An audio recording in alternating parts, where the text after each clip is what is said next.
1000 ஆண்டுகளுக்கு முன்பே நீர் மேலாண்மையில் தமிழ்நாடு சிறந்து விளங்கியதாக பிரதமர் மோடி புகழாரம் சூட்டினார்.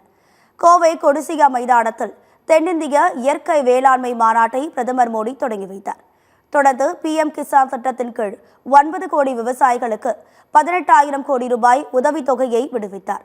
மாநாட்டிற்கு தாமதமாக வந்ததற்கு வருத்தம் தெரிவித்த அவர், நான் மேடை ஏறும்போது பல விவசாயிகள் தங்களது மேல் துண்டை சுழற்றி கொண்டு இருப்பதை குறிப்பிட்டார்.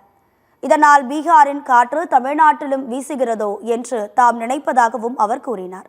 சிறு வயதிலேயே தமிழை கற்றிருக்கலாம் என்று தோன்றுவதாக கூறிய பிரதமர், நாட்டின் தொழில் ஆற்றலின் மையப்புள்ளியாக கோவை இருப்பதாக கூறினார்.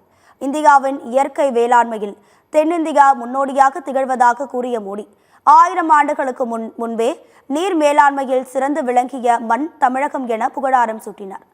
ஒரே நிலத்தில் பல அடுக்கு விவசாயம், ஒரு பருவத்தில் இயற்கை விவசாயம் என்னும் புதிய வேளாண் புரட்சிக்கு வித்திட வேண்டும் என்றும் பிரதமர் நரேந்திர மோடி வேண்டுகோள் விடுத்தார்.